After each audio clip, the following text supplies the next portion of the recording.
Bem, pessoal, olá a todos aí do Congresso do CBPE. Aqui quem fala é o engenheiro Caio Guiar, engenheiro calculista aqui na RM+, professor de estrutura de concreto da UEMA, e vou apresentar aqui para vocês um trabalho orientado por mim na época que eu estava dando aula no Silma.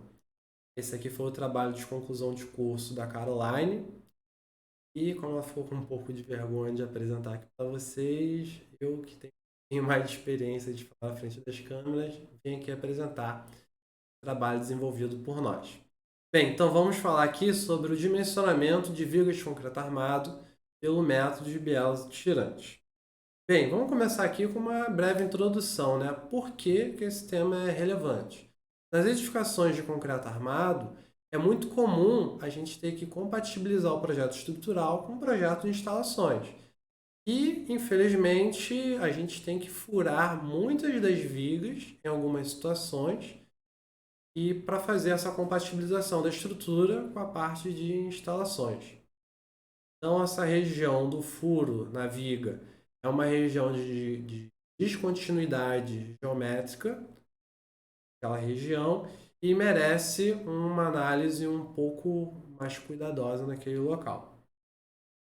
Bem, o conteúdo que nós vamos ver aqui é um breve resumo do histórico do método de biase tirante, como que é essa metodologia de cálculo e os parâmetros de cálculo. A gente vai ver que a nossa referência bibliográfica para o cálculo de vigas com abertura pela metodologia da flexão reta e pela abordagem pelo método de biase tirante, que é um pouco diferente. Tá? E aí fazer um comparativo entre essas duas metodologias, com algumas vigas com aberturas em posições variadas, e ao final apresentar aqui para vocês a conclusão do estudo realizado aqui nesse trabalho. Bem, tudo começou lá em 1909 com aquela analogia clássica de Misch, e supõe que a carga aplicada percorre um caminho similar a uma treliça até chegar nos apoios da viga.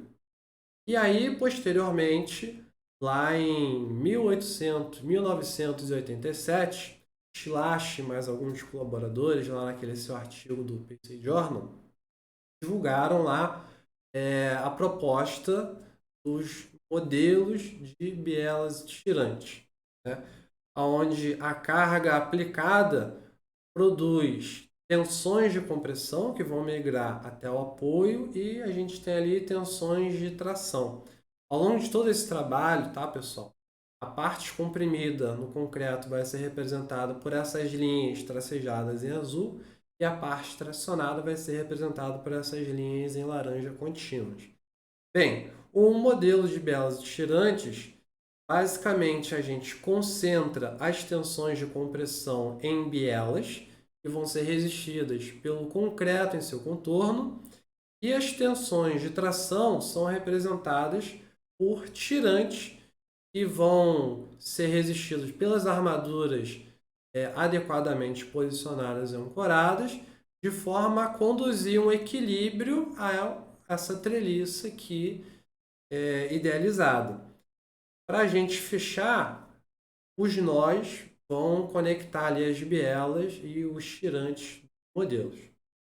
Bem, a metodologia de cálculo do método de bielas e tirantes consiste basicamente em observar o contorno da estrutura, ver qual que é a trajetória das forças internas, onde nesse trabalho para isso foi utilizado o programa SAP 2000.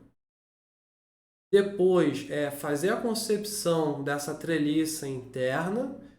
Essa treliça interna, posteriormente, foi modelada no F2, programa bem simples. E a carga uniformemente distribuída na viga foi substituída por cargas equivalentes aplicadas aos nós do nosso modelo. Depois, no quarto passo, é calculado a intensidade dessas forças e aí identificar onde efetivamente essa treliça está sendo comprimida e onde efetivamente ela está sendo tracionada. E com qual intensidade, para a gente poder fazer as nossas verificações, que é o nosso quinto passo, que é verificar as principais regiões comprimidas se o concreto resiste àquela tensão e as armaduras no contorno das nossas aberturas, né, qual que é a armadura necessária para resistir à tração naqueles tirantes. E, posteriormente, fazer o detalhamento das armaduras de maneira adequada conforme o modelo de cálculo aqui idealizado. Bem, os parâmetros de cálculo adotados aqui são os parâmetros de cálculo normativos da NBR 6118. Então, a gente tem lá o nosso fator de efetividade do concreto, a gente tem lá as tensões principais que a gente vai ter que verificar, que é o FCD1, o FCD2 e o FCD3. No nosso caso aqui em específico, o principal, mais importante aqui para a gente é o FCD2, para avaliar a resistência da biela inclinada nos banzos e nas bielas que estão chegando ali no apoio. E, para o final, verificar ali a força de tração que está chegando no tirante e dividir pela tensão de escoamento do aço para ver a quantidade de armadura que a gente precisaria botar ali em cada posição.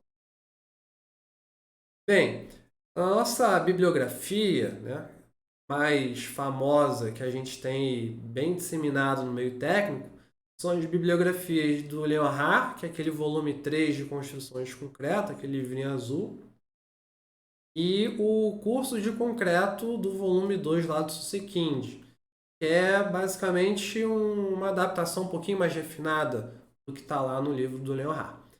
Bem, eu fiz aqui uma ilustração retratando o que esses autores descrevem nos livros deles. Então, a gente tem aqui uma seção transversal, onde foi feito um corte no meio do vão e um pouquinho à esquerda do vão. À esquerda do vão a gente tem o momento fletor, que ele vai equilibrar aqui com um binário de forças, que é o N-sup e o N-inf. Basicamente o momento de braço de alavanca. A força cortante à esquerda é equilibrada à direita por uma força cortante dividida para cada banzo, onde o banzo comprimido vai absorver uma parte maior dessa força cortante e o banzo tracionado uma parte bem pequenininha. Só que esses autores eles dizem o seguinte, que essa força cortante, vezes essa distânciazinha até a extremidade da abertura, vai gerar um aumentinho ali do lado, que é o nosso M-sup e o nosso M-inf.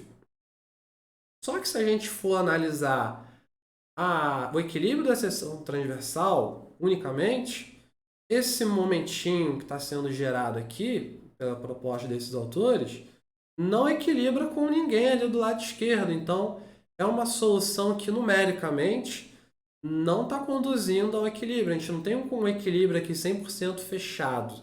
Tá? Então, por isso, eu julgo essa solução aqui sendo como... ela não está 100% fechada, né? 100% correta. Pelo menos o modelo de cálculo proposto aqui por esses autores. Bem, como que vai ser feito aqui o nosso exemplo apresentado? A gente tem aqui uma viga com 6 metros de vão, apoiada em pilares de 30 por 20 em cada extremidade, com uma altura de 60 centímetros. Tá? Uma carga aí de 30 kN por metro, um FCK de 25 MPa. Bem, foi feito primeiro aqui uma viga inicialmente sem abertura, cálculo tradicional e pelo método de bielas tirantes para validar o nosso modelo ali de base. Depois, o que foi feito? Vamos começar a introduzir aqui as aberturas nessas vigas, com dimensões e posições variadas e constatar aqui o que aconteceu. Bem, no modelo 2, pegamos aquela viga e introduzimos uma abertura onde o cortante é nulo, com dimensões um pouquinho maiores do que aquelas dimensões que a norma diz que a gente não precisaria se preocupar em fazer uma análise mais refinada. Então, a gente tem aqui uma abertura de 25 por 12, exatamente no meio do vão, né, onde o nosso cortante é nulo.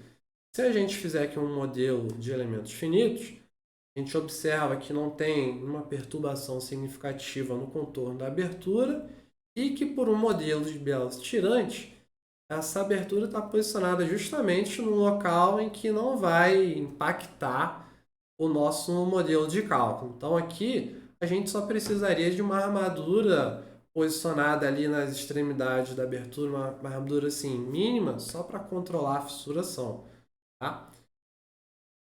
Bem, e se a gente aumentar um pouco a dimensão dessa abertura, né? A gente observando a trajetória das forças, aqui na imagem não ficou assim tão evidente, mas no modelo do SAP dá para a gente ver que na face superior dessa abertura ocorreu uma tração, tá? Então leva a gente a entender que precisa botar uma armadura longitudinal ali para pegar esse esforço. Fazendo um modelo de bielas tirante, a gente constata a necessidade desse tirante na face superior da abertura e que não há necessidade, nesse caso, de se introduzir tirantes de suspensão laterais, como poderia ser uma primeira hipótese, né? Bem, num quarto modelo, a gente pegou essa abertura, posicionou mais à esquerda, bem próximo ao apoio, e deixou ela mais próxima à face superior, que é a face comprimida dessa viga aqui.